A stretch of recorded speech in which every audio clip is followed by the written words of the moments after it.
What is going on, everybody? Thank you for tuning in to another edition of On the Road to Victory. Tonight, I'm joined by a very special guest. It's been a few weeks here, Evan, but tonight we're joined by Mr. Hollywood himself from 4th and John, Evan Hearn. What's going on, brother? Jimmy, thank you for having me, man. It's always a pleasure. I always love shooting the shit with you, man. We're coming up on the draft. Can you feel it? You feel the energy in the air. Everyone is like walking with a different step nowadays in Philadelphia. They know that we're on the precipice of something. And I'm really, really optimistic and excited for what's going to be happening next Thursday.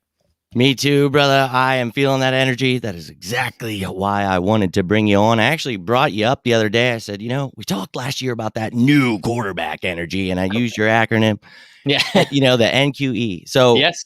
Look, I'm just looking for that new energy with the new coaching staff, the new quarterback, all the new players are going to be coming in. And I'm excited. So what's going on, Pete? What's going on, everybody out there? Thank you, everybody, for tuning in. Any questions, comments are welcome. So, Evan, I'm excited, man. Let's get into this. Yeah. Well, I want to touch on one thing first. First of all, lovely new background. I love the new background you got going on here. And just to build off what you were talking about, no quarterback energy, what's your thoughts on this NCE that's going on right now? This coach's energy that we got? Because, he's quite the character in these press conferences. Well, you know me. I'm all about that excitement. The thing I asked for, it felt like week in and week out last year was that energy, and players bringing that heart, and having some kind of passion. And we would get all passionate before the games and then definitely get passionate after the games because, I'm pretty pissed off. So there just seemed to be a lack of accountability, leadership, a lot of things. I see the accountability and leadership. I see Jalen Hurts picking that slack up. But you talk about that energy. You asked me about the coach. I'm very, very excited about his energy. I think that, he's exciting. And look, I have no idea what kind of head coach he's going to be because he's never been a head coach. Exactly. But it's that unknown that gets me excited. And I think, with the background he's had with quarterbacks, receivers, things that we've been struggling with, I see this offense doing a lot better than it has. So, watching him come out, a lot of people judge him for, his beard or his speaking or his bananas or whatever, he's coming out with. But for me, to see a guy that excited to get out there, get his opportunity, it doesn't seem scared. He seems very excited to get out there. And it seemed what I liked from the last press conference was he seemed that like he was putting things in Howie Roseman's ear. And the same with Andy Weidel, I'm explaining things, how I'm going to use this player, how I'm going to, do this, that. And it's like, yes. And he's going to do that with the players we already have. We've talked about it on 4th and John show. I can't wait to see what he does with Reagor, with Sanders, just actually using the weapons we have. But I'm pretty excited to see him. And I think, listening to him in that film room got me excited. But, listening to all three of those guys, watching him kind of like answer Howie's questions, like he didn't seem scared. I really liked it, man. I was excited, intrigued to hear what your thoughts are. Cause dude, I'm really excited about Nick Sirianni. It's one of those things that like I need to digest, right? So like when it first came out, everybody's talking about it. I'm watching the interview and I heard the whole whether it's the rock paper scissors thing brought up, whether it's the Jalen Hurts isn't going to be, or they're gonna have a competition for the quarterback position. It was one of those things that when I initially heard it, I'm like, oh god, here we go. But like as I digest it, like I'm not worried about the rock paper scissors thing, man. Like it's just a fun thing. It's almost like an icebreaker. I'm glad you brought it up. Yeah, I really do think that because the talking to these prospects is so limited this year. I mean, obviously with COVID and everything going on, the communication between the prospects and the actual teams is much less than previous years. So I just if you're in a virtual meeting and you're playing rock paper scissors, it's not hurting anybody. You're just trying to get to know these guys. You're trying to just feel them out. And I'm sure that a game of rock, paper, scissors isn't a determining factor for any one in particular prospect. So I'm not worried about that. Honestly, I'll touch on that before you get into the rest of how you feel about him. I was hoping you'd bring it up. Look, this is something that, they have so many ridiculous, I get in depth with, looking up players, everything about them. But the thing is, you see some of the most ridiculous things that are asked of some of these guys year in and year out. I made a little meme today or whatever the hell on Twitter, Yeah. and it was like something about, when the coaches and execs ask prospect, oh, does your mom work on the corner for money? Yeah. And I saw that. nobody says a word. They're like, oh, that's not effing weird to ask Yeah. somebody. That's fine. But when a guy says he wants to play rock, paper, scissors because they're Oh, on Zoom, he's just not going to take it seriously. oh, Oh, he's a yeah. horrible coach. And it's like, dude, I think it's funny. And if you heard what he said, he wanted to gauge their competitiveness in a little game like that. And I've heard way more ridiculous stories of things they ask or do with these players. So to hear that, it was funny that a quick little rock, paper, scissors shoot, maybe he was going to gauge their reaction to a little game like that. Maybe, oh, Bingo. that's a stupid game. Maybe he wanted to Exactly. see it doesn't matter what it is. Yeah. I want to win. So if Exactly. you challenge me on the street, I'm going to play. Oh, let's go. Like that's something I loved. So I thought it was actually pretty cool. Yeah. And for people to complain about it, it's just like, oh my God, people are just looking for something to complain about. No, I completely agree. That's just one little like aspect you can find out about somebody. Just a simple game like a rock paper scissors, but like it's all about their reaction to the question, more than the actual game of rock paper scissors itself. It's all about like like it's on, like and if they're willing to just show that they're willing to win and just what I mean. It's all about the reaction. Yeah, I'm not upset about it. yeah, and this comment here, he stole the show with that. For me, that excitement to come out, and at one point he was like, "I know you didn't ask me, but I'm going to answer." And he's nuts, like hitting the camera, like doing crazy, and it's like, yes, like I want him to talk about banana routes, stick in your foot and go. Like, I want him. Now he didn't say it like that, but that I love that excitement. So I thought, he definitely stole the show. He's ready to prove himself and doesn't seem like a timid guy that's just going to sit back. Sure, he's definitely nerdy, Nina. I think we all can see that he's into the books, and that's the football books, the playbooks, and that's something that I'm very excited about. So my God, that energy is exciting for me. And just one other thing about that is like not so much about the energy, but just about the process of hiring a coach. So like something I've been thinking about recently, like everyone, there's a faction of people out there that talk about how Nick Sirianni's not going to be the guy. He's inexperienced. He's never been a head coach before. But I'm just looking at like the past head coaches that we've had. Okay, so was Doug Peterson ever an NFL head coach before being the Eagles head coach? No. Was Chip Kelly ever an NFL head coach before being the Eagles head coach? No. Was Andy Reid? No, he was a coordinator. So like this, it's a formula that you may not be too happy with because you're not recycling old NFL head coaches, but the Eagles are truly trying to find the guy on the come up. They're trying to find that next coach in the league. And obviously it doesn't always work out. Chip Kelly blew up in your face, but you got a Super Bowl out of Doug Peterson, man. So like, just because he never was the head coach of a team, he still led them to glory. And that doesn't mean, and that what I'm saying is Nick Sirianni could very well do the same thing. Yeah, I thought it was a horrible excuse for people to be pissed off right when they said it. We talked about it on the 4th of John show. It's like, wait, Andy Reid, like you just said, and then literally the guy that just won us the Super Bowl. Like, it just they were never head coaches in the NFL prior to that. So, and you said it. They're looking for the next best thing. And look, I get it. They think they're the smartest guys in the room and blah, blah, blah, blah, blah. But look, everybody was clamoring for Frank Reich to be the one that said, well, now you just got a Frank Reich disciple who Frank Reich speaks very highly of. The players speak very highly of. And they brought Jonathan Gannon, Shane Steichen, guys he's worked with who I'm also very excited about. So people can say what they want, but this comment was made earlier. We haven't even seen them in training camp, how they run that, let alone anything. So it was funny, people, one of the topics we're just going to get into it right now is, why wouldn't they name QB1? And he was just like, look, we've had 2 days. And look, I get it. You want to say he's the guy, but I think they want to create the competition in the sense that Jalen Hurts never like won the job. It was Carson Wentz, was terrible. Everything was bad. He got put in. Let him win. He's a competitive kid. I don't think he was upset about that statement.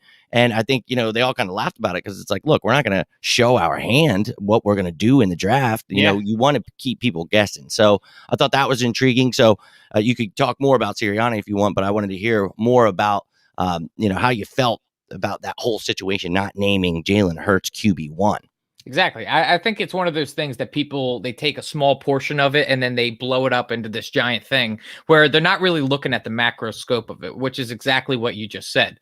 In that, like, they don't show their hand leading up into this draft. I mean, for all we know, like, crazier things have happened. Like, guys have slipped down the board. And if potentially, if there was one of those top 3 quarterbacks, I don't anticipate this happening, but if one of those guys ended up falling down the board, just because something came out the night before, you never know. And so you want to just keep all your hand close to your chest. You don't want to let anyone know what's going on. And like, I don't fear that Jalen Hurts is going to lose the starting job to Joe Flacco. That is not a real competition going on, but Nick Sirianni still wants Jalen Hurts to come in here and compete. He wants him to get better during training camp, which is what we should all want. We want Jalen Hurts to be a better version of himself last year. And that's all Nick Sirianni is asking for, in my opinion. Yeah, for sure. And I 100% agree with that sentiment, because you want everyone to be coming in with their 100%. And I think, he got excited even when he was talking about, we're going to have the scouts here in person next day. It's going to be awesome. Like, he's so excited. When he was going over that film, you saw how he was talking about the brotherhood and like how those players play together. And he was so excited to see people blocking, and, it's that little stuff. And dude, the way he gets excited about that, that's what I've been begging for. We've all been begging for. And it's like, I think he's going to hold people accountable, but I don't think he's going to have to. I think he's one of those leaders that guys are going to literally rally around. And bingo. I think it's time to get excited, dude. I think Jalen Hurts fits perfectly with I think he's going to help him become a great quarterback. And they're just going to, I think it's a great combo. And as much as everybody wants to talk about Flacco, like you said, that's not a competition, but we'll see what they do in the draft. No, and on top of that, like, I love that kind of energy that he's bringing to the table, infused with all the youth that we have on this roster. I think that a lot of these guys, there's a lot of inexperience on this roster. And for Nick Sirianni to be an apparent, like, players coach and a young, relatable guy, I think that it's something that could blend well in our locker room together. I think that just having a young coach with new thoughts, bringing in an outside perspective and just applying it to our team could completely change this offense. For sure. And I think you're 100% right again, because that's exactly what we needed. And I think they know that when they met him. We talked about, all of these coaches, and everybody's telling us, oh, it's a definite Josh McDaniels. And I refused to believe it. I was like, that's not what I'm hearing. It was that point where everybody's like, he's hired, it's done. And I was like, that's not what I'm hearing. They're still going to bring people in. That next day, they brought in guys like John Bone Jones or Jim. I'm thinking of freaking John UFC. Bones, Jim Bones, Jim Fossil. Oh, he's Bones, dude. Yeah. That's hilarious. Bones Fossil. The guy's about as skinny as me. I've got a disease. Don't know what his excuse is. I literally, dude, it's hilarious though. We brought in all these coaches after that, and it was like, see, it's still going on. But this Nick Sirianni, that was a curveball to everybody. It was like, what the? But the intriguing part was, oh, he's from Frank Reich's tree. Whoa, okay. And then you heard that he was on vacation in Florida. They asked him. He was like, yeah, okay. He went right down. They dressed down for him. Oh, it was great. Next day, they asked him to come back, and he was there again. And at that moment, that's when I know. Yeah, this dude's our coach. And I made a video that day and was like, this dude looks like they love him. And it looks like they could dig their claws in their sense, how they want to. Like, they could still do their things. He's not going to be a guy that, demands whatever. But he's still, like, I thought, a passionate guy from what you read and saw from him, that he's going to come in and want to be one of those coaches, like you said. He's going to mesh well with the young players. They're going to rally around him. And I think now that we see more from him, that's exactly what it is. And this dude gets me, like, more and more excited every time I see him, where people are, it's either bananas or rock, paper, scissors. It's like, oh my God. Like, let's see him. You have to understand that we come from a very jaded position. I feel like the Philadelphia Eagles fans are almost like we're in an abusive relationship. We're just so used to the Eagles beating down our morale, just taking our money from us year in, year out, and not getting what we feel like we deserve from it.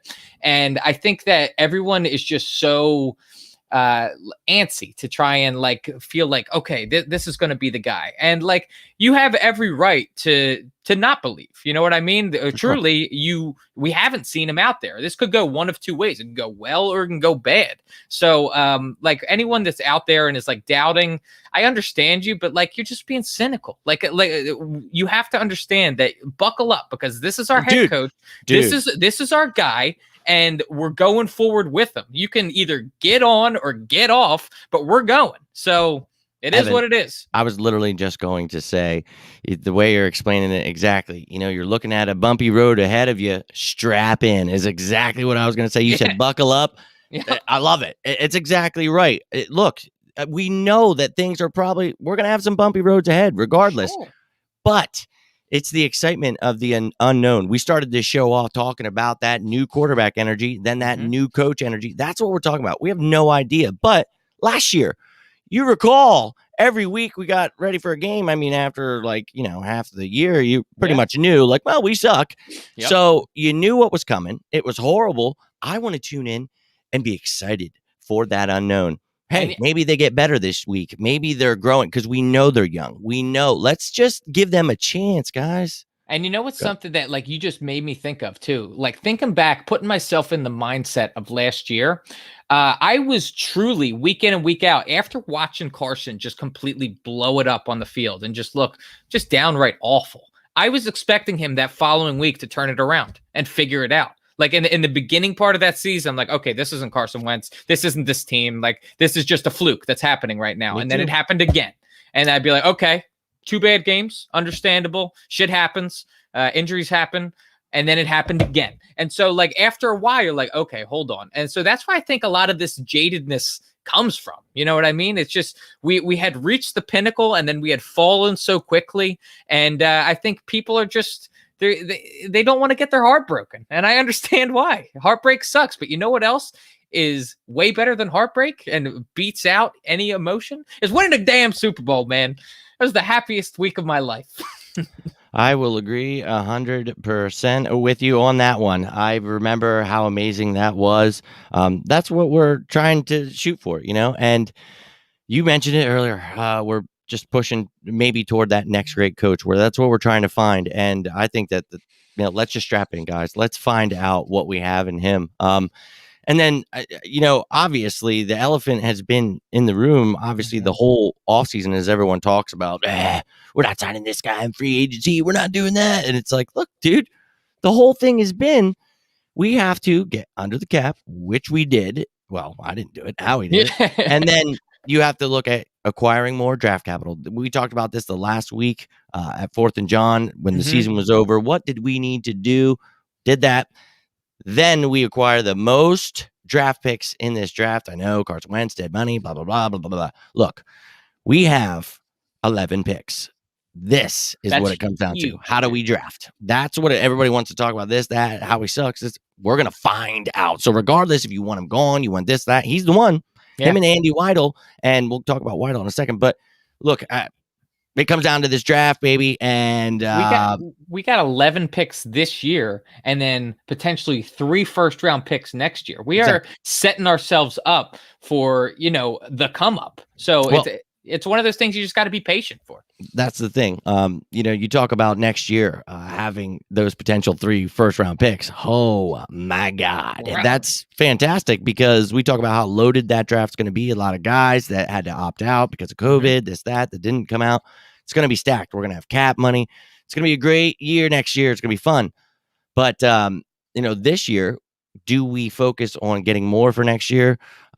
Because look, the focus is acquiring younger pieces, because we know that this team failed. We were on a Super Bowl run. That's over. It's all done. It's not essentially a rebuild, but it's retooling. It's doing, you got rid of most of your pieces, but your offensive line, if it stays healthy, look, I'm trying to look at this and see, that there is a positive, there's a light at the end of this tunnel. I really think that with the young guys we already had, look at the coach, Doug Peterson, great, won the Super Bowl, but did he really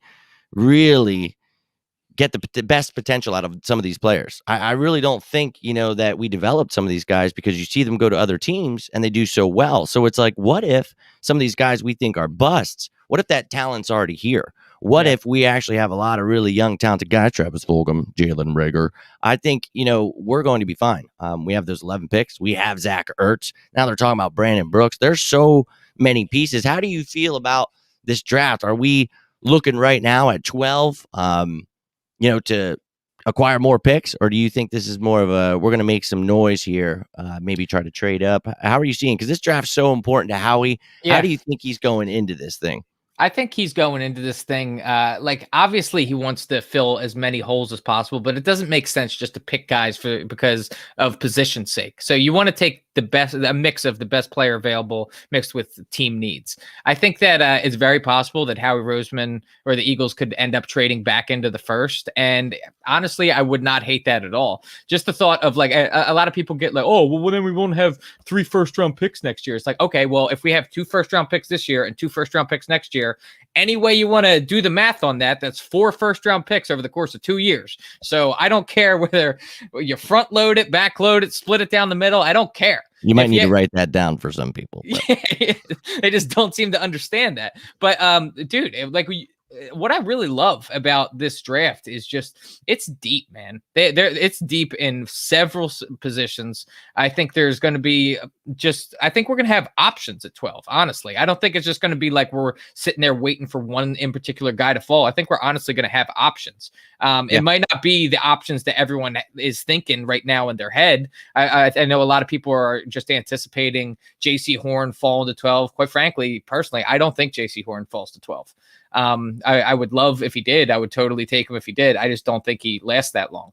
But that doesn't mean that you can't swing back around at the end of the first and pick up a Terrence Marshall or pick up a JOK or something like that, man. Like if we can you make the best out of these early round picks, obviously it's gonna do wonders for us. And then if you can land a diamond in the rough or 2 in later rounds, this turnaround could be a lot quicker than anybody's anticipating.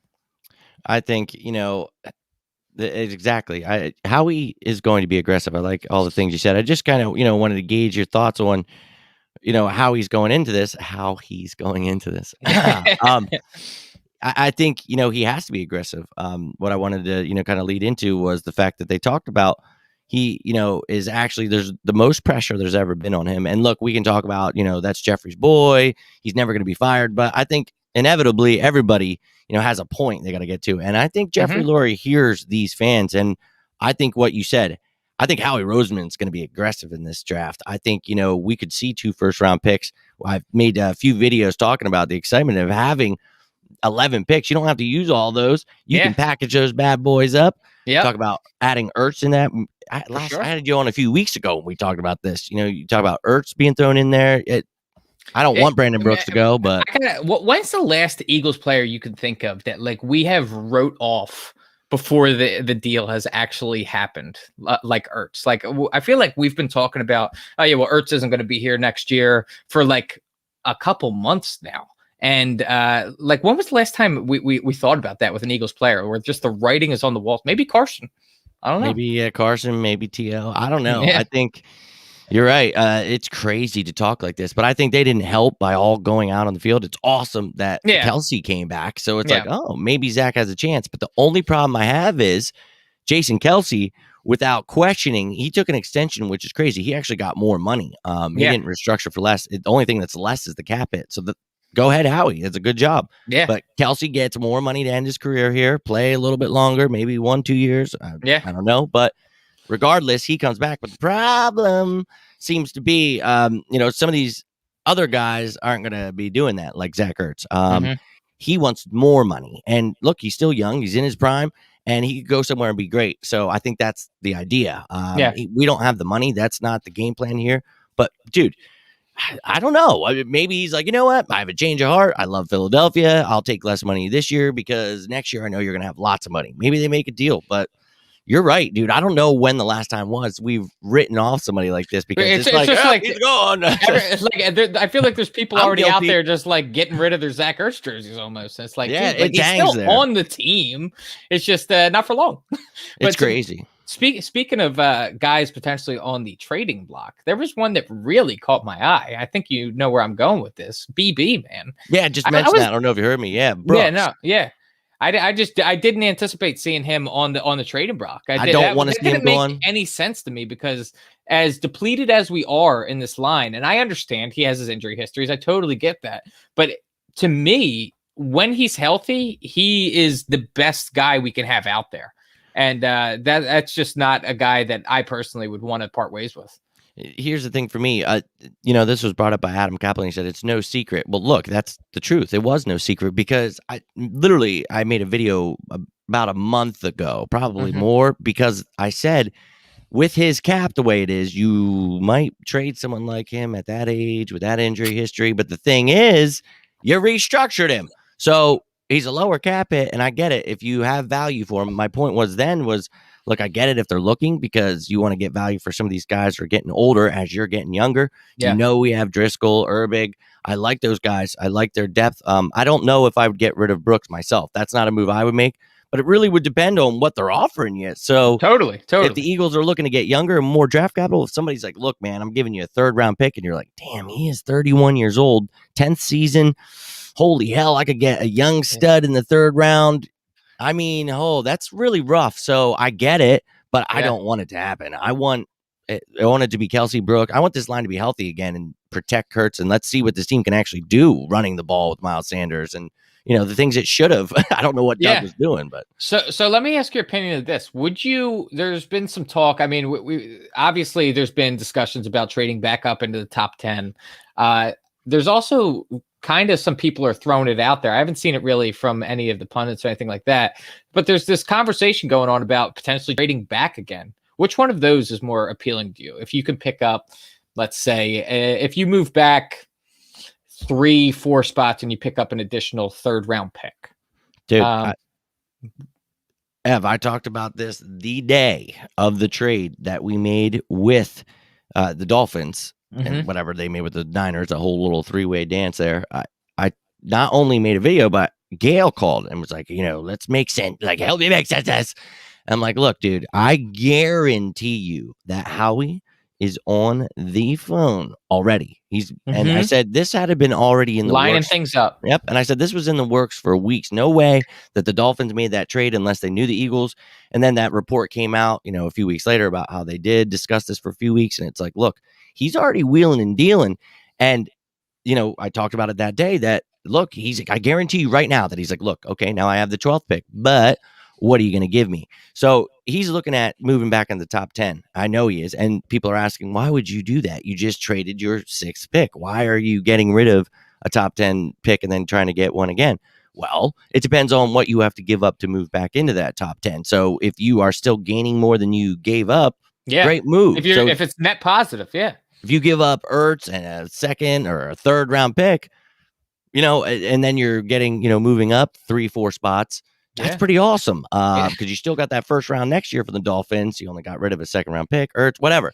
But the thing is, it's like, look, I know he's making moves, but the thing is it forward or is it backward? So I guarantee he's still making that call too to 15, 16, 17. I guarantee you he's wondering, man, I could give them this 12th pick. I could still get this stud. I mean, if there's 20 guys they love and they're like, I'd be perfectly fine getting any of these guys, maybe a JOK is their dream. And they're like, look, at 17, 18, I don't feel he's going to be taken. This is where we feel comfortable taking him. We need him. He's the perfect guy for this. He's the Darius Leonard of the defense for Jonathan Gannon. That's what we're doing. We're going to trade back.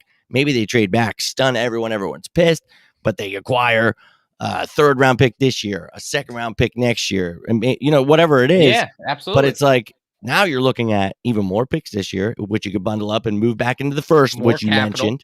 So you could have all of a sudden everyone's mad. Oh, I got this guy, and then all of a sudden they come back in at 24 and they take Caleb Farley because he dropped because of injury or something. And you're like, oh, shit, I guess we just got a starting outside corner and a linebacker.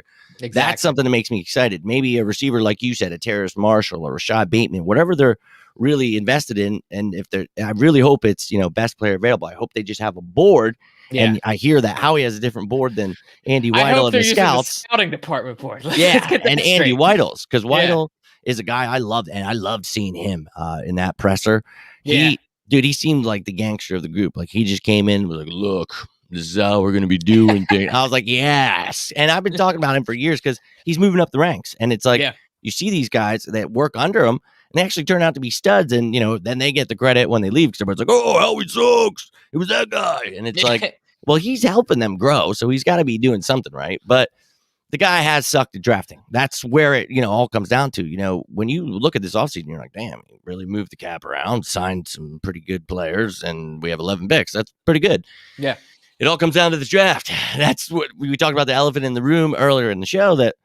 That's what this is coming down to, ladies and gentlemen. So I don't give a shit about anything. It all comes down to right now, Howie, you're on the hot seat. So let's get wild, dude. And I think it's going to get wild this year. This draft is going to make or break us as a team, and it's going to make or break Howie Roseman's career. That's exactly what it is. Yep. If he screws this up, I truly think this is his final year. And I don't even know if they allow him to stick around throughout the season. Like, if he truly messes this up, I don't know. And I know people are like, there's no way. And look, I was one of those people forever because it's like, what did I say last year? I said, of all people, who's going to still be standing? And everybody's like, F you, man. I said, I didn't say that that's who I wanted. That's not at all what I said. I said, I know that Jeffrey Lurie loves him, so he's not going anywhere. It was like Mac Hollins when he wouldn't go away. It was like, no, Reno Mahe. Hey, sorry, dude. But he just kept coming back. And you're like, what the fuck? And I don't get it. But that's why Doug's gone, and that's why things are changed. And look, I think it should have been Howie on the hot seat, but now there's no one else on the hot seat but you, because everyone's gone. You literally everyone that you were pointing fingers at, guess what? They all left the building. So you got no one else to point at but yourself, Howie. And even those players, Alshon, Carson, all the people, there's no one to blame anymore, man. No, I agree entirely. And I love it. So that's where it comes back to the accountability. And I think people are mad about a lot of things, but it's like, hey guys, I think what you're not seeing is this is hopefully going to be, if fans and media don't make it this way, of course they try, but it's like, this is going to be less drama. If people don't try to lose their mind, it's like, let's go in. Hopefully Jalen Hurts is the quarterback. We get a quarterback in the 5th, 6th, later rounds. He comes in, groom him too, in case whatever. Flacco helps Hurts grow. We keep the offensive line healthy. You run the ball. I'm excited to see this team. And Gannon as the defensive coordinator, no more picket fences, dude. I really want to see this defense. I'm excited for Gannon's defense, man. And I just saw like an article. I didn't get to read it though, but it was something about like, it's exciting something. And I saw somebody posted in my group. I was like, oh, okay, cool. I'll read that. But we haven't got to talk or hear him talk yet. So I'm like, damn it. But you've heard all this stuff from players and you like seen what he's been a part of. And we got to beat his ass back in 2017 before going to the Super Bowl when he was with the Vikings. But he brought some of those players, Anth Harris, Eric Wilson, now part of this team. Yes, sir. I really am excited. I think that this guy is going to be aggressive. And I'm not saying he's like Jim Johnson, but I think we're going to go back to some days where we're excited for the D. And that's if you're a team that runs the ball very run heavy, which I think we will be. It's going to help your dual threat quarterback with your RPOs, play actions. You're going to let them rest, but then you're going to allow them to come out and just run all over people, go score quick, and then a defense comes out and beats your ass. And that's exactly what a blue-collar city like Philadelphia wants, man. Is a hard-nosed defense with hard-hitting players and just a stout defense. That's exactly what this team has been lacking. That's what our identity has been lacking. And obviously, it makes the game a lot easier for the offense if the defense can play well. So. Yeah, and I hate sounding like John Madden saying that, but I think obviously if you're running certain schemes, you need a defense that runs a certain way. Chip Kelly, per se. You cannot be this fast-paced offense just scoring in 2 seconds, and then your defense is out there getting killed. Yeah. The way they played, excuse me. But it's not about time possession, it's about plays run. He's an idiot.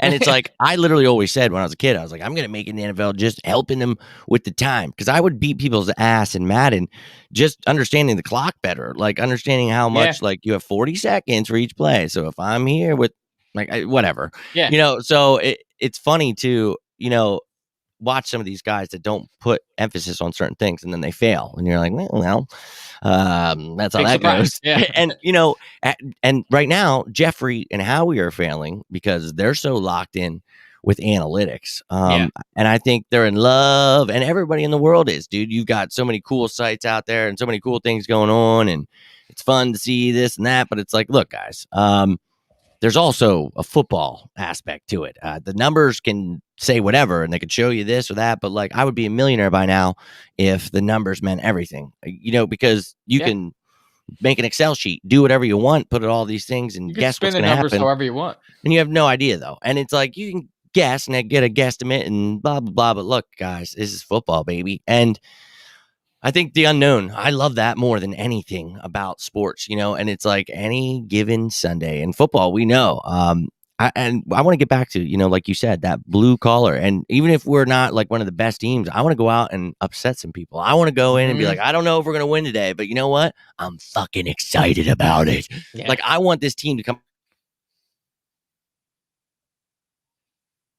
It's like, why aren't you getting excited? I don't understand why I've got to be the one getting pumped up. And someone said it earlier, like, Sirianni's got my energy. Yes, please. Yes. He's a coach. He should be getting people pumped up. And look, I don't care how he talks to us. I'm excited he talks to us that way, because that means when he's in that locker room, I guarantee you he's 10 times more nuts and excited about things and passionate. And it's like, I think it was Nina that mentioned, his passion. And it's like, that's exactly right. He is very passionate about the game. And that's what I want to see. Somebody who loves football. And he talks about analytics and he talks about this and that, but he understands the game. He talks about using people and playing them to their strengths. And it's like, okay, this guy's not good at running this route. Why am I making him run these routes then? I'm playing him to his strengths. And it's like, well, you should have really met this guy we had last year, Doug Peterson, because he didn't get the memo. And everyone hated Sirianni in the beginning when he said, well, I'm going to play these guys to their strengths. And people are like, well, yeah, that's what the coach supposed to do. And it's like, once again, it's not no one sent the memo to Doug. Yeah, exactly. So it's like, I don't know, man. I'm pumped. I'm so effing pumped up for this draft, dude. Well, I mean, and you just touched on how, like, what's so exciting is the unknown. That's exactly what's so exciting about the draft, is sitting here doing doing all the mock drafts, just learning all of these guys' names, learning like who you think the good players are going to be, whether they end up on the Eagles or not. And it's just, that's the exciting part, man. You truly don't know who the Eagles are going to draft, because we all in our minds think, well, it has to be, A, B, or C, and then they end up choosing F, and you're like, okay, but you got to ride with them, man. You got to ride with them. And unless it's Marcus Smith III. Yeah, exactly. I don't quitty pay me at 12. I think that, that's exactly, what I was going with, though. That excitement that he brings is what gets me excited about this draft. When you heard in the press conference, he kept mentioning that he's been talking a lot to Howie and Andy and explaining to them that, I've got a board and this is what this player, why I want him in my offense, or this is how he's going to help Jonathan's defense. Like, he was explaining that they're already doing that. And that gets me excited. Like, his passion for the game, I think he's actually going to show them good players. So maybe that's going to affect them. And they're actually, and you never know what could happen. They say, you act like the people around you. It's like, well, maybe he'll actually learn something about football this time. Because it seemed like they had a little dick measuring contest essentially going on between Doug and Howie. And it's like, look, that's not happening. I think you got the whole new relationship thing. They're going to be best friends, little Nick and Howie. And maybe he'll try to, hey, I'm going to get you some toys to play with, man. And, buy him a new dress. Let him go dance around the town. I think that's what's going to happen here. And I think we're all going to be pretty excited for this team, because Howie's job's on the line. And I think all of that together brings all of that excitement to just this huge explosion for me when I think about it. And look, we're going to find out, dude. We're literally 6 days away from the draft. So, and I've mentioned this every day for the last month, guys, but you guys got to be checking it out. Next week, we're going to be at the beginning of the day to the end of the day, every day of the draft. We're going to be doing stuff over at 4th and John. You guys know I'll be doing some things here in and out. But it's going to be insane. Like the 4th and John show last year, I'm pretty sure in that 3-day stretch, I probably slept about 4 hours, maybe 2 hours each night. I don't I don't care. I love it. Yeah, I specifically remember being up at like 3, 4 o'clock in the morning. I literally, me and Gail were on the phone with each other, and we fell asleep while we were like prepping for this show the following I day. think he was on. We, like, woke up and Gail's like still on the phone snoring. I'm like, oh my god. He was on with me the next day, and he was telling me how that happened. I'm like, well, don't do that. I was waiting for him to fall face first because we were like this, obviously not live. Yeah. But he was like, yeah, just stay on for a second, because it was like me and him ended the show at like 2 o'clock. I'm like, damn, Gail. Yeah, because he was like, we won't take it that long. And then I was like, yeah, I'll talk to you for a minute. I look up and it's like 5 a.m. I'm like, dude. I was like, aren't we jumping back on at like 9 tomorrow? I was like, yeah. I was like, fuck.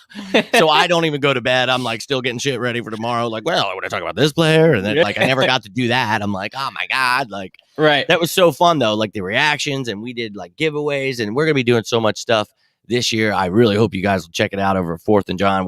I'll be sharing it, and you guys, you know where to find it. But I always I gotta give love because it's probably the most fun I ever have when we do this. Like the last couple of years doing the draft stuff has been awesome. I love doing shows period with 4th and John, but yeah, the draft stuff, the excitement, and then the letdown sucks, but it's hilarious to see that. But I think this year I'm really excited because, we bring fans on. You guys are welcome to come on the show and all that. Like, I think this year we're actually going to have some excitement, a lot of picks, a lot of excitement to go around. And to be honest, like, it's been so long since we've had normal outside social interaction that, like, just having everybody and just seeing different faces, having conversations with different people, having people come on the show, it's just so exciting. It's as close to like hanging out in a parking lot at a tailgate as you're possibly going to get. And you're in the comfort of your own home. You can go to the bathroom whenever the hell you want. You get a drink whenever you want. I just love this time of year, man. Like, even though it's the off season, I love, watching football games, all that. But this particular part of the off season, when you're figuring out who your new young guys are going to be, your fresh batch of players that you're going to go into the next season with, it's so exciting, man, because you just want to believe that one of these guys could be an absolute superstar in this league. I agree, man. And that's it. You don't know. And I have no idea. Same with the coaching. It's like, look, we could be pessimistic, sure. And look, there's days where I feel that way. I'm like, oh my God, what are we doing here? But it's like, look, I'm going to stick to being optimistic because right now it's only 6 days away. I've been holding on this long. I'm going to find out. And then even then, it's like, let's see what these guys do when they get to training camp. When we see the 90-man roster, I'll have kind of an idea, but people are like, it's a dumpster fire. I'm like, I don't even know what the roster looks like. Like, okay.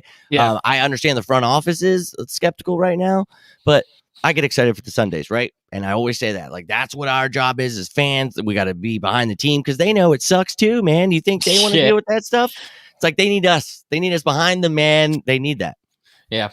No, you're absolutely right, man. You're absolutely right. Can't wait. 6 days. Dude. And, that's the thing. You had asked earlier, are we going to trade up? Are we going to trade back? And that's kind of, something I wanted to get in talking with you. A lot of people mentioned wide receivers, how bad we need them. Look, I like the wide receivers we have right now. I thought when Travis Fulgham came on, he looked awesome. We were all so excited. And then now Sean Jeffrey came back and they're like, you know what? F you, dude. And it was like, oh, that's a great idea for a young wide receiver that was doing great. Anyways, then they weren't even scheming him like into the plays. And I remember, I'll never forget the Ravens game. They didn't even throw him the ball once until the second half. When they did, he was balling over the Ravens secondary. You're like, Marlon Humphrey, Jimmy Smith. Oh, dude, you're killing me. Marcus Peters. Like, dude, what? Then they stop.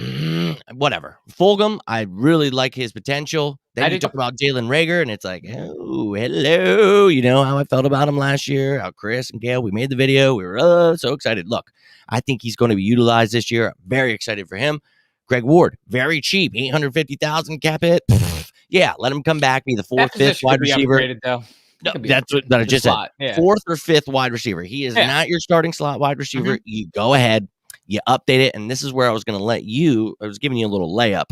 Oh, okay. Upgrading the slot position. I don't know if you necessarily have to go wide receiver in the first round. I think you could find a stud maybe in the second, third round, and I know there's a guy that you've been talking about. I wanted to give you this time maybe to talk about him and maybe anyone else you saw that. Maybe I think that would be a great way to improve this receiving core at the slot. Yeah, if the guy that you're talking about is Elijah Moore, Yes. yeah, I am absolutely. I really do like this kid as a either second, maybe he could. I don't know. He could fall into the third potentially, A lot but of talent at receiver again this year. exactly, it's very deep at receiver. I think he is quick, and he's a very hard nosed player for being a little bit undersized. I think he's like 5'9" or something like that, but I think he so. is dude is like he's a feisty type of player, and that's what I love about him. I think his type of personality would mesh very well. He's a guy that I think can even end up not that this is what you're going for in a wide receiver, but my point is that he's a blocker as well. He's a hard nosed blocker. He's willing to get down and dirty. That's what I He's love about the kid. pretty quick too, right? Very quick, Yeah. very quick. The dude has very good speed. Jets. So, Yeah. exactly. So having him lined up on the other side of Jalen Rager, like honestly, there's so much you could do with that. You could end around either one of them. It's the options are limitless. Yeah. I hope we utilize it right. Yeah, and I think adding a guy like him, and plenty of options, like you said, so deep here. But Mhm. I think upgrading there would be very pivotal. We talk about, and there's a big argument online. Devontae Smith, is he going to be an X receiver? And look, you haven't seen too much tape where people are jamming him too much. He plays in the SEC, but he's not. I mean, there's reason for doubt is what I want to say. And I get the size, but it's like when you see this dude, what he did do, it doesn't matter what he didn't do or what you're saying could be, or if he plays this kind of talent, it's what I did see. And he's amazing at route running. He's got amazing hands. I think Mhm. he's going to do Great just speed. fine Yeah. in the NFL. I think he could excel playing at every position, though. I think he could play X. I think he can win one-on-ones, and that's really what X is being about.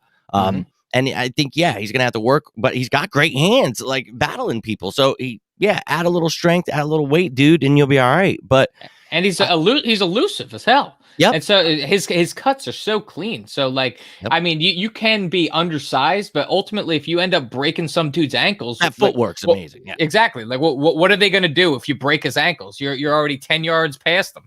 Yep. Game People have over. been comparing him to Marvin Harrison. I said, Ocho Cinco. I haven't seen someone that's just that crisp route running, pure route runner, just the hips, everything I've seen from him, and the way he uses his effing hands. Like that, Mhm. show his tape if you're teaching a kid how to catch a football. I mean, the way he Absolutely. uses his hands, dude. And Mhm. look, what I was trying to get to though is look, you can argue all day. Let's say that the Eagles do feel that way, but they don't, because you heard him in the press conference talk about he's used guys like T.Y. Hilton. He's seen, Dwayne Bowe, Keenan Allen do this thing at X where people have knocked him either for the size or the speed or whatever it is. And Yeah. look, you're utilizing people what they're good at.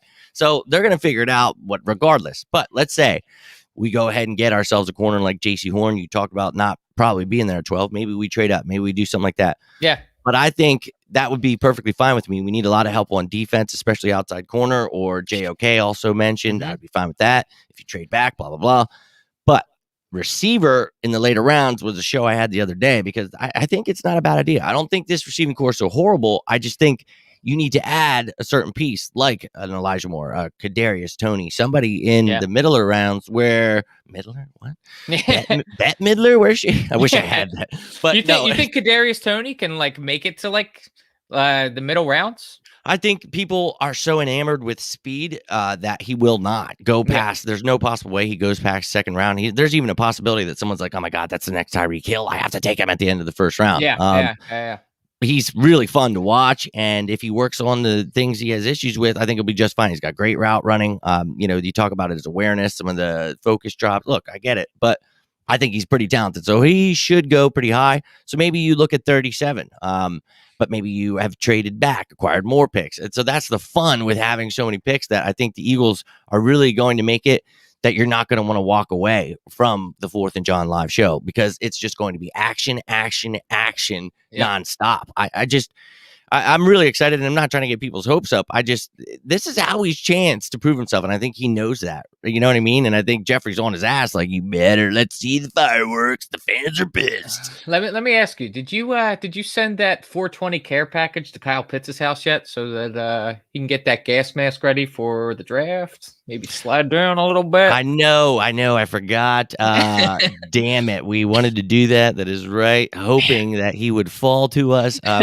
But here's the thing.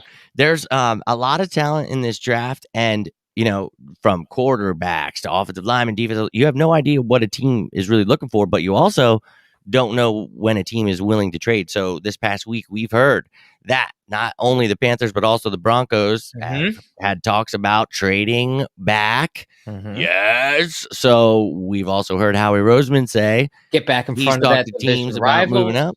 So we move in front of them. Maybe we only trade, like we talked about earlier in the video, a second or something. It still doesn't. We gain more and we move up. And what if someone like a Kyle Pitts falls? What if a J.C. Horn is there? What if that's the guy you still get? So now you got all this stuff and all these picks, and you just got a stud. So then you're like, wait, what am I mad about again? Exactly. And we could still be doing something like you mentioned at the beginning of the show, trading back into the first. Imagine if you're sitting there, well, the night's about to be, and the Eagles trade back into the first. Oh my God. And I'll be losing my mind. So I'm not saying that is going to happen, but that's what Howie's been up to. And I can't wait, dude. I really can't. It's coming, man. It's so fun, like you said, with the whole quarantine thing. And myself, we all know, I've got some health issues, can't really be out there. Got my first dose of the vaccine, so we're gonna get my ass back out there. How you feeling? Which one did you get? Pfizer. Did not go with Johnson and Johnson.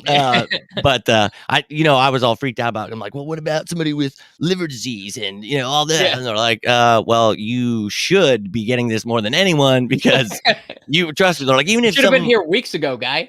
No, they're like months. I was like, well, I tried calling and I just wanted answers before I came because they had like set me up with something. I'm like, nope, I want to know because I have so many health issues. And it was like a little skeptical as to what it would do, but they were like, look, whatever side effects you're worried about, just imagine what this effing virus will do to you. I'm like, you got a great point. So you bring up a great point. Yeah, so I talked to my buddy who's a doctor, and he was like, look, dude, like you should have been. I'm like, so I got the whole spiel about, like you're a dumbass. And I was like, but I've been staying in. So I got it and I feel perfectly fine. But they're like, if anything, when people feel weird, it's the second time around. So I'm waiting for that one, but getting healthier. So that way, I'm hoping next year we're back and like it's even crazier because this has been so fun though. Like last year, everything started, all the Corona bullshit, and we made it happen, dude. We started this whole StreamYard thing and started doing the 4th and John show. Now you see everybody in the world using it, and it's like, that's crazy, dude. That it literally just began from chaos, and we're like, let's just find a way to still be together and put on a show. And we scrambled, man. We were looking for any way. We're like, okay, we can't go to a studio anymore, so we need to figure out a way to keep the show rolling. And StreamYard has turned out to be something absolutely magnificent. Like I'm at a point with StreamYard right now. I mean, I bought myself a mic. You got yourself a mic. The picture quality is not bad. And I'm just sitting here like, why would I go back to a studio at this point? I could just do this from the comfort of my own home and still put out quality. I don't know. It's crazy, dude. Like I get done and it's so funny because people watch it and all they see is like, the show and they're just like, whatever. But it's like the chaos of my life, like everything that goes down. But it's like, I get to just come home and I'm like, oh, cool. Like, and I love this because you know how it is. Like we shoot the shit off like before the show, after the show, not even doing a show. We're always talking birds. So it's like to be able to sit down in the comfort of my home. And, we're obviously growing a lot of 4th of John. We're doing a lot of things. Like we are obviously working and doing things, but like we hope to turn this into like our real jobs because we like to believe that we're pretty good at what we do. And to be good at talking about birds was like, they tell you, find something you love to do. You'll never work a day in your life. And it's like, that's how I feel, man. Like, and I love it, dude. And, just being able to go through the insanity of staying up at 5 a.m. and then, bringing you on, just all of it. I love all of it, dude. I really do. Absolutely. It makes me happier than anyone could ever think. And I love the people that tune in because like they'll throw out names like throughout the months, and it's like, we're making a breakdown about this guy, and they know more about him. They know their cousin Ricky that went to school with them, and dude, and it's just like connecting with people throughout the world. Someone said yesterday on a video, was like, dude, I finally got you. Like it's 3 a.m. over here in Europe, and I'm like, dude. I'm like, that's awesome. You're even watching from another country, dude. Like, oh man, I love it, dude. It's just love for the birds. I mean, this whole digital world has opened up, like, because if we wanted to do like an emergency show before, like if a trade happened, if any sort of thing like happened, that we would have to book studio time and like it would be a couple days down the line. there could be breaking news that just happens like 5 minutes ago, and then we can hop right on. And like just having the ability to talk with, have the comment section, have the fans get involved. All of it has just made it so much cooler, in my opinion, than it was Dude. before. Oh, for sure. And it's crazy. You change with the times, and it's like, I'm older than you, but it's like, I caught it right at the end when it was changing, and I got sick. So like I had nothing but time to learn this stuff. And it was like, oh, this is pretty cool. And you little whippersnappers definitely know way more than me, but it's like, it's awesome being a part of this world where we can connect and still be able to just do stuff with each other over, like talk about someone from Europe and just being like 5 minutes from something happening and you're on a video. And it's like, is this really happening? Like you said, it's like, there's no studio, there's no nothing, dude. And it's pretty cool, dude, to be a part of that. So that's why we talk about the excitement for, the draft, because we do that live and you guys have that same, passion for the Eagles. And it's like, you're either going to be really excited with us or we're going to be bummed out. And some people will be excited. Some people will be bummed where we're picking because you never know who you're going to get. So it's going to be awesome. I hope you guys really will tune in next Thursday. I'm not sure when we'll do it, but we started last year in the morning, right? Like, I think we might start. I talked to Gail. I think we might be starting around 5 p.m. So that'd be perfect. Thursday, obviously the draft starts at 8. We'll probably start around 5, shoot the shit for 3 hours. Then the draft will start. We'll still be on throughout the entirety of it. It's going to be a long day, but it's going to be a fun one. It's definitely going to be a fun one. It's definitely one of those things that, like, just tune in and out of. Like, you can go check in with us, watch the show for a little bit, go cook yourself some dinner. Then we'll still be on. So come on back after dinner. You can even watch Alex he makes dinner during the draft. So yeah, he throws down, man. He really does. Dude, he made me like, I literally would feel like I was going to pass out half the time last year because I'd be getting hungry. And then I'd be like, oh my God, I got to eat before I'm like, damn you, Alex. Like, I did. And last year, I'm like making like wings, cheesesteaks, meatballs and stuff because I was like, I'm like one-upping him and he doesn't even know. I'm like at my own house. Everybody's like, why are you making this awesome food? I was like, it's draft day. And they're like, oh, yeah, that's right. Because draft day is like game day. I used to do the same exact thing because like we would hop on me and Gail, we would start the shows at like 9:30 in the morning for a 1 o'clock show, for a 1 o'clock game. And, me being me, I like to sleep. I like to sleep in. So I would tend to just kind of roll out of bed and right in front of the camera. I wouldn't eat anything until like halftime of the game. I'd just be sitting there and Alex would be cooking up some ridiculous like cheesesteak or, some pastrami sandwich or something like that. And I'm just sitting here like, dude, I can feel my stomach eating my internal organs right now. Like, you're killing me. It was brutal. I'm like, dude. And I would every time I'd be like, I'd be right, and I'd go eat a bunch of food. Just like, oh my God. Just as quickly as you can. That way. Like, and if I knew he was coming on, I'm like, I better eat something. That way I don't lose my mind during this. But it was great. So I'll keep you guys posted. We'll be posting stuff throughout the week and everything, but 6 days, it's time, guys. And we're going to be talking about what we think, who we like. And obviously they're going to do the complete opposite as always. As is tradition. Yep. But last year was crazy, and it's going to be crazy again this year. So can't wait. And it was awesome bringing you on, just talking a little bit about that, talking about the fact that, we don't have to go receiver right away. We could get a stud corner if that's trading up, if it's trading back and get a linebacker, and I had a show the other day. You guys can check it out, talking about some late round wide receivers, even later, like 5th, 6th, 7th rounders. We could definitely improve this team. You got 11 picks. We don't have to go receiver right away. So I just see a lot of that. You know what I mean? So yeah. I wouldn't be mad at defense. And, a lot of talk about Rashawn Slater. A lot of offensive linemen out there. Maybe Penei Sewell falls because of the immaturity issues and the strength, whatever they talk about. But there's a lot of Elijah Vera Tucker, Tevin Jenkins, a lot of good offensive linemen. So maybe we trade back into the first to get somebody, and then maybe it's an offensive lineman. So much wildness we're going to get into, guys, in these next few days. But then, of course, at the pre-draft party. So be tuning in on Thursday at 5 o'clock. If you have any final words here, Evan, let these people know where they can find you. And thanks again, man, for coming on. I just want to thank you again for having me on, man. I always love coming on the show. I always love hearing what new intro song you get your bumping because it's always some fire shit. About it.